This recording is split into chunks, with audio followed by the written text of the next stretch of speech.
G'day guys, welcome to the channel. After extending the wiring loom, putting the fuse box and battery in the boot, and also running the brake lines, in this episode I'm going to go ahead and give you a little bit of an update on where we're at on the car, and also it's time to install the engine. So stick around and I hope you enjoy it.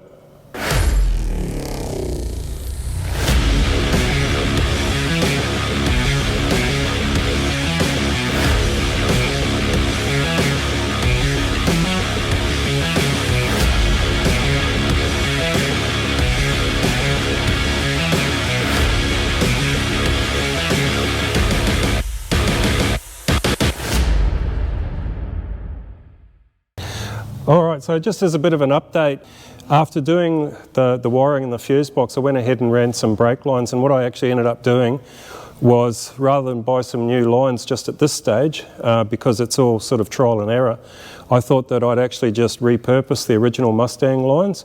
So that meant taking the bends out that I didn't need, straightening them, and then rebending them to shape. And while that may not be the best idea, I just thought that I would do that to simply get the patterns and, you know, pretty much go through that whole process of figuring out where do I want these lines to run and all that, rather than wasting a bunch of new material. So that's what I did, and it actually turned out surprisingly well.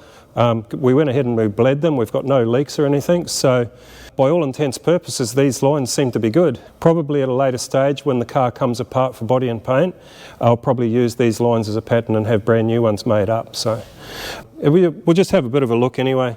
Again, it's sort of trial and error. It doesn't seem to be in any way a problem for the wheels once they're on, and that just runs through into the engine bay. And if we have a look in here, I do have a joiner just there, and then it runs up around the firewall, just pretty much following the body line where the panels join, and then through the driver's side over to here where we have a whole schmozzle.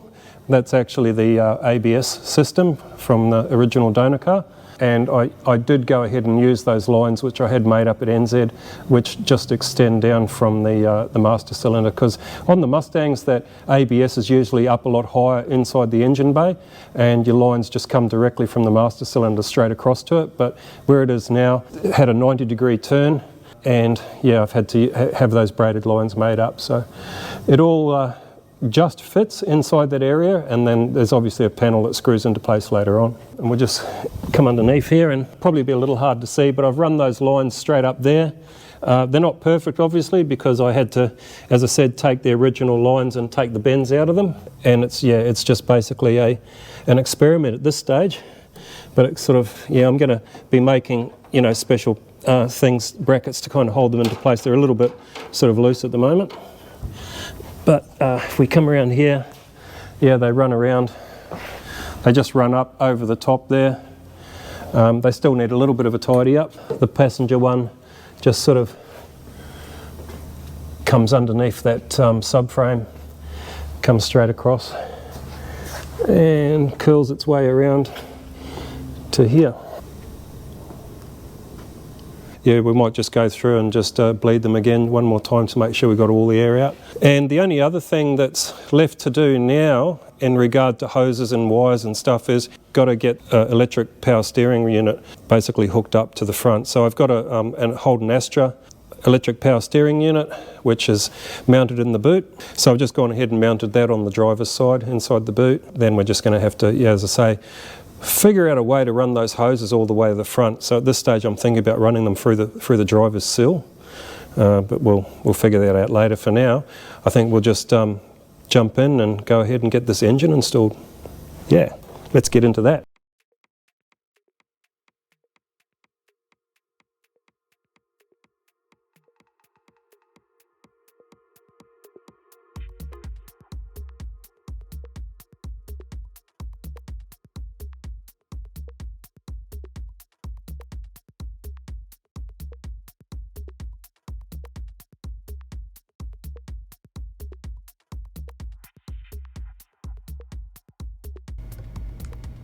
I must admit, it's very handy having your own crane crew when you want to put an engine in.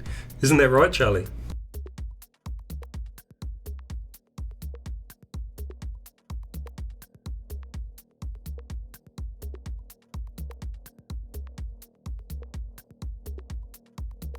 So at this point I go ahead and secure a transmission jack to the end of the box, therefore giving the end of the box support. As the engine comes down, everything levels out.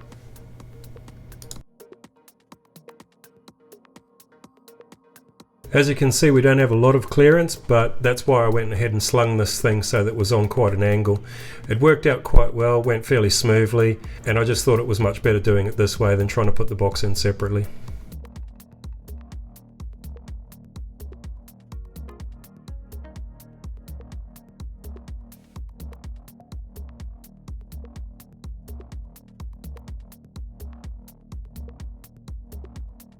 So at this point I go ahead and install the shifter on top of the box. It just worked out a lot easier to install it with the shifter removed.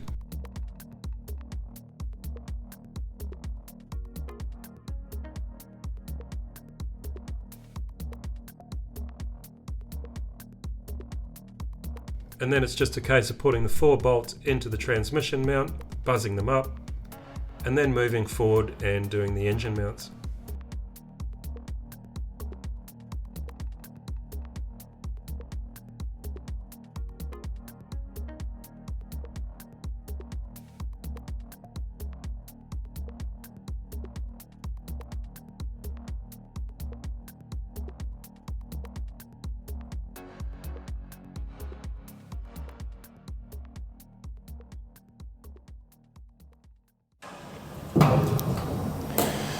Cool. It's good to see the engine back in. It's been a while since we had it in there when I was doing the fabrication. So yeah, it's all good. So a couple of questions remain.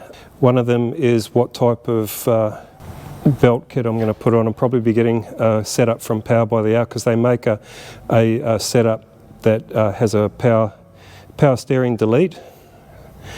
And because I'm running the Astra electric power steering in the boot, I won't be needing that. The other thing is reverse the alternator, because originally on these Mustangs the alternator is down here on the passenger side. We couldn't have it there because it was basically, it wouldn't fit because of this different front suspension setup from United. Again, Power by the Hour make a kit which is power steering delete and alternator reverse. So the alternator gets reversed and it comes over on this side. So the next thing that remains is the actual steering. So I've got this steering shaft which just bought on eBay, and then this end is from the original Mustang column. I've gone ahead and cut it a little shorter, and that's actually hollow. So I was able to basically, using the hammer and whatnot on the vise here, go ahead and reshape this a little bit so I could get the shaft in, and I've welded one end. I'm just going to go ahead and weld the other end. That should be good. So that fits straight into the Mustang steering column.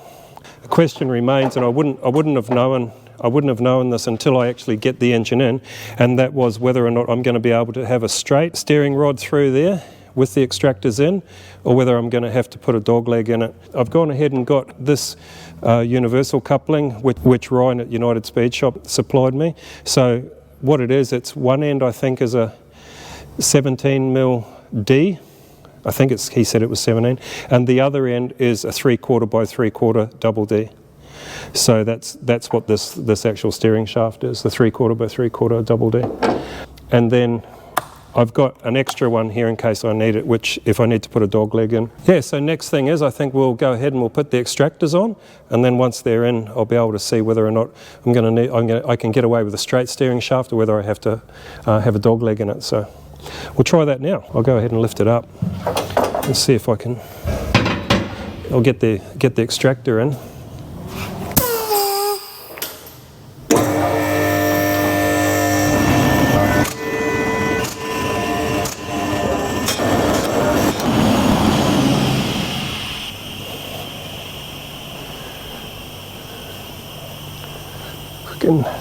I think I've got the right bolts here ready to go. All I need is a set of eyes, and yeah. So how does she go?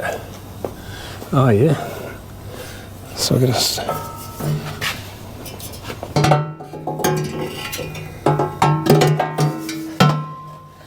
put a bolt in there to begin with, maybe.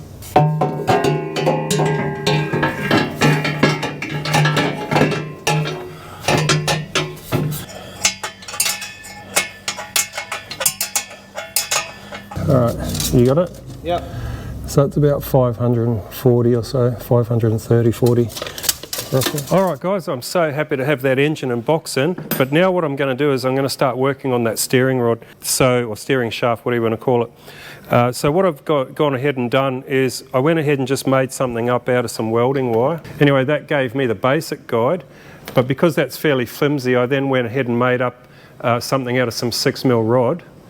And then I was able to pretty much put that in position and pretty much just confirm that that's the path that I needed to follow. And then what I've done is I've gone ahead and cut my steering shaft into the lengths that I need. So I've got this part here which is welded to the original steering shaft through that sleeve. Then we're gonna have the 3/4 by 3/4 double D uni. We've got the 3/4 by 3/4 double D steering shaft there, and so what's going to have to happen in theory is just after that uni, we're going to have that bearing mounted to the side of the chassis, which is then going to mean that the path of the steering shaft can alter and then go down to this uni, which is going to go onto the steering rack, and then this bearing system is going to be mounted to the chassis rail through that 10mm gusset, which I'm going to have to weld to the top of the chassis rail. So hopefully she works. So I'm going to go ahead and do a bit of trial assembly and take it from there.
Oh yeah.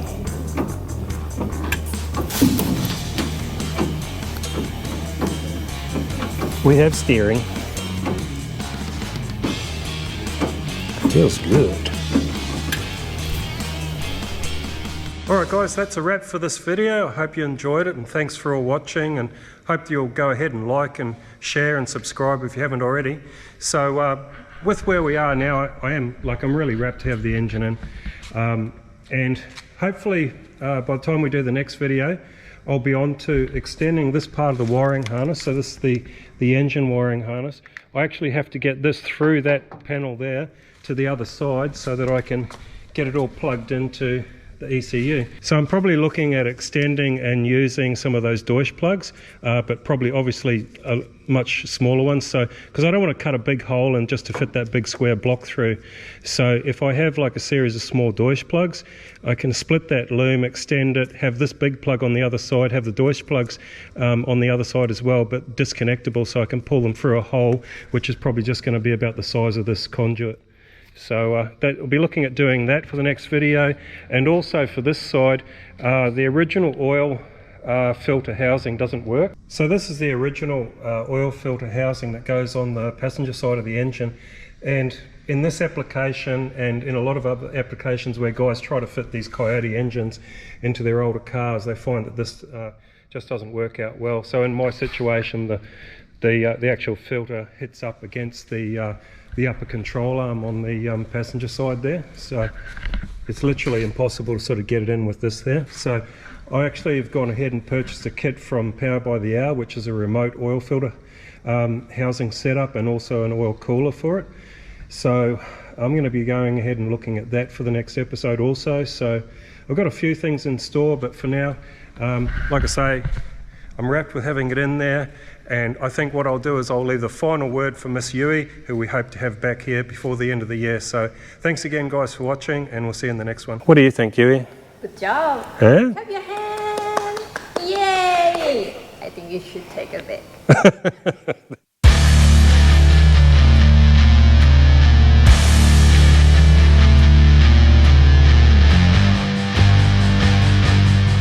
G'day guys, welcome to the channel. After doing the wiring, putting the fuse box in the boot and organising the brake lines, I think it's time we put the engine in.